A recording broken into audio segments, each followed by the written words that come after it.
अपनी चुप्पी तोड़ो,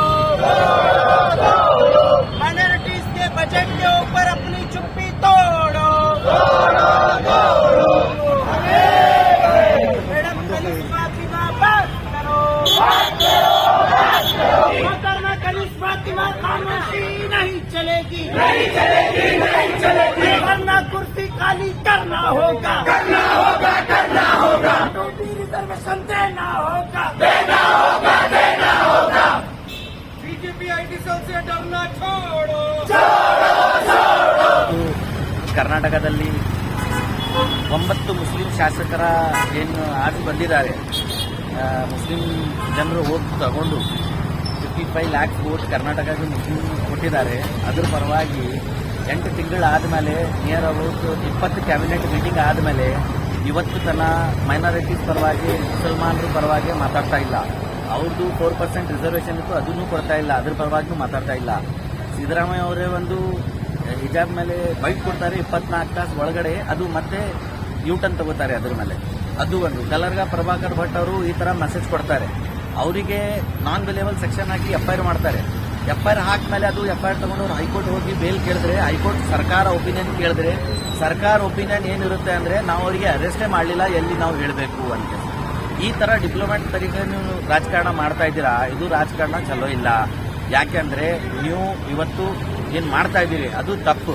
ಅದ್ರ ಸಲುವಾಗಿ ನಿಮ್ಗೆ ಹೇಳ್ತಾ ಇದ್ದೀವಿ, ಇವತ್ತು ಜನರು ನಿಮ್ಗೆ ನಂಬಿಕೆ ಕೊಟ್ಟು ಓಟ್ ಮತ ಕೊಟ್ಟು ಸರ್ಕಾರದಲ್ಲಿ ತಂದಿದ್ದೀವಿ. ಇದು ನೀವು ಅರ್ಥ ಮಾಡ್ಕೊಂಡ್ರೆ ಒಳ್ಳೇದು. ಯಾಕಂದ್ರೆ 75 ವರ್ಷದಿಂದ ನೀವು ಏನ್ ಮಾಡ್ತಾ ಬರ್ತಾ ಇದ್ದೀರಿ, ಅದು ಒಂದು ಮಾತು ಬೇರೆ ಇತ್ತು. ಈಗ ಬರದ ಕಾಲದಲ್ಲಿ ನೀವು ಮತ್ತು ಅದೇ 75 ವರ್ಷ ಪಾಠ ಅದೇ ಕಲಿಸ್ತೀನಿ ಅಂದ್ರೆ ಈಗ ಜನ ಕಲಿಯಲ್ಲ. ಅದು ನೀವು ತಿಳ್ಕೋಬೇಕು.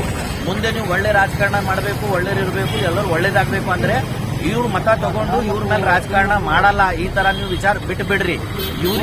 ಇವ್ರ ಶಾಸಕರಿಗೆ ಅಸೆಂಬ್ಲಿನಲ್ಲಿ ಕೊಡ್ಲಕ್ ಹೇಳ್ರಿ. ಅವ್ರು ಮಾತಾಡ್ಲಿ, ಅವ್ರು ಮಾತಾಡಿದ್ರೆ ಪರವಾಗಿಲ್ಲ. ನೀವು ಒಂದು ಚೀಫ್ ಮಿನಿಸ್ಟರ್ ಇದ್ದೀರಿ, DK ಶಿವಕುಮಾರ್ ಸ್ಟೇಟ್ ಪ್ರೆಸಿಡೆಂಟ್ ಇದ್ದಾರೆ. ಅವರಿಗೆ ಕಾಂಗ್ರೆಸ್ MLAಸ್ಗೆ ಏನ್ ಭಯ ಅಂದ್ರೆ ನಾವು ನಮ್ಮ ಕಮ್ಯುನಿಟಿ ಪರವಾಗಿ ಮಾತಾಡಿದ್ರೆ ನಮಗೆ ನೋಟಿಸ್ ಬರುತ್ತೆ. ಅದು ಇಂಟರ್ನಲ್ ಈ ತರ ಇದ್ದಿರಬೇಕು. ಅದು ಯಾಕೆ ಅವ್ರು ಮಾತಾಡ್ತಾ ಇಲ್ಲ ನಮ್ಗೆ ಗೊತ್ತಿಲ್ಲ. ಅವ್ರಿಗೆ ಅವ್ರಿಗೆ ಭಯ ಇಟ್ಟಿದ್ದೀರಿ ಗೊತ್ತಿಲ್ಲ. ನಿಮ್ಗೆ ಬರೋ ಟೈಮ್ನಲ್ಲಿ ಮತ್ತು ಮುಸ್ಲಿಂ ಶಾಸಕರು ಕಾಂಗ್ರೆಸ್ MLA ಆಗ್ಬೇಕು ಅಂದ್ರೆ ಇವರಿಗೆ ಅಸೆಂಬ್ಲಿನಲ್ಲಿ ಮಾತಾಡಕ್ ಕೊಟ್ರೆ ಮುಂದೆ ಆಗಬಹುದು. ಇಲ್ಲಾಂದ್ರೆ SDPI ಇದು ಮಾಡ್ಲಿಕ್ಕೆ ಮುಂದೆ ಕೊಡಲ್ಲ. ನಿಮ್ಗೆ ಅದು ಮುಸಲ್ಮಾನರು ಮತ ಸಿಕ್ಕಿಲ್ಲ ಅಂದ್ರೆ ಅದು ನಿಮ್ ಫೇಲ್ಯೂರ್. ಅದು ನೀವು ಅರ್ಥ ಮಾಡ್ಕೋಬೇಕು. ಅದ್ರ ಸಲುವಾಗಿ ನಿಮ್ ಗಮನಕ್ಕೆ ತರ್ತಾ ಇದೀವಿ. ಇದು ಸ್ವಲ್ಪ ವಿಚಾರಣೆ ಮಾಡಿ ನೋಡಿ ನೀವು ಇಂಪ್ಲಿಮೆಂಟ್ ಮಾಡಿದ್ರೆ ಒಳ್ಳೇದು ಅಂತ ನಮ್ಮ ಅಭಿಪ್ರಾಯ. ಲೋಕಲ್ MLA ಅವರು ಏನ್ ಹೇಳ್ತಾರೆ ಸರ್? ಇಲ್ಲಿ ಕನಿಷ್ಠ ಫಾತಿಮಾ ಅವರು ಇದ್ದಾರಲ್ಲ ತಮ್ಮ ಲೋಕಲ್ MLA ಅವರು ಆರ್ಸಿ ಬಂದಿದ್ದಾರೆ. ಒಬ್ಬನೇ ಇಂಡಿಯಾದಲ್ಲಿ ಹಿಜಾಬ್ ಶಾಸಕರಿದ್ದಾರೆ. ಇವ್ರು ಕಲ್ಲರ್ಗಾ ಪ್ರಭಾಕರ್ ಭಟ್ ಏನ್ ಮೊನ್ನೆ ಬೈಟ್ ಕೊಟ್ಟಿದ್ದಾರೆ. ಅದರ ಪರವಾಗಿ ಅಸೆಂಬ್ಲಿನಲ್ಲಿ ಏನು ಯಾರು ವಿಚಾರ ಮಾಡಲಾರ್ದೆ, ಕಮ್ಯುನಿಟಿ ವಿಚಾರ ಬೇರೆ, ಪಕ್ಷ ವಿಚಾರ ಬೇರೆ, ಶಾಸಕ ವಿಚಾರ ಬೇರೆ, ಇದು ಎಲ್ಲಾ ಬಿಟ್ಟು ಏನು ಮಹಿಳೆಯರ ಬಗ್ಗೆ ಅವ್ರು ಹೇಳಿದ್ದಾರೆ ಅದರ ಪರವಾಗಿ ಇವ್ರು ಓಪನ್ ಆಗಿ ಮಾತಾಡಬೇಕಾಗಿತ್ತು. ಇವ್ರದ್ದು ಫೇಲ್ಯೂರ್, ಅದ್ರಾಗ ಇವ್ರು ಮಾತಾಡಲಿಲ್ಲ. ನಮ್ಗೆ ಏನಿಸ್ತಾ ಅಂದ್ರೆ ಇವ್ರು ಮಾತಾಡಲಿಲ್ಲ ಅಂದ್ರೆ ಹೈಕಮಾಂಡ್ ಇವರಿಗೆ ಇನ್ಸ್ಟ್ರಕ್ಷನ್ ಕೊಟ್ಟಿದ್ದೆ, ನೀವು ಇದ್ರ ಪರವಾಗಿ ಏನು ಮಾತಾಡಬಾರ್ದು. ಹೈಕಮಾಂಡ್ ಒತ್ತಡದಲ್ಲಿ ಇವ್ರು ಮಾತಾಡ್ತಾ ಇಲ್ಲ. ಇದು ಕರ್ನಾಟಕ ಜನರ ಮತ್ತು ಮುಸ್ಲಿಂ ಮತದಾರರು ಇದು ಅರ್ಥ ಮಾಡ್ಕೋಬೇಕು. ವೋಟ್ ತಗೊಳ್ಳೋ ಟೈಮಿಗೆ ಬಂದ್ ಹೇಳ್ತಾರೆ ಕಾಂಗ್ರೆಸ್ ಅವರು, ಮತ್ತು ಮಾತಾಡಕ್ ಪರವಾಗಿ ಮಾತಾಡೋದಿರ್ತಾರೆ, ಮೌನ ಆಗಿ ಇರ್ತಾರೆ. ಅದು ಇವ್ರದ್ದು ತಪ್ಪು. ಬರೋ ಟೈಮಿಗೆ ಈ ತರ ಮಾಡಿದ್ರೆ ಇವ್ರಿಗೆ ಮತ್ತೆ ತುಂಬಾ ತೊಂದರೆ ಆಗಬಹುದು ಬರೋ ಟೈಮಿಗೆ. ತಮ್ಮ ಹೆಸರು ಸರ್? ನನ್ನ ಹೆಸರು ಸೈಯದ್ ದಸ್ತಗೀರ್, ಗುಲ್ಬರ್ಗಾ ಡಿಸ್ಟ್ರಿಕ್ಟ್ ಪ್ರೆಸಿಡೆಂಟ್.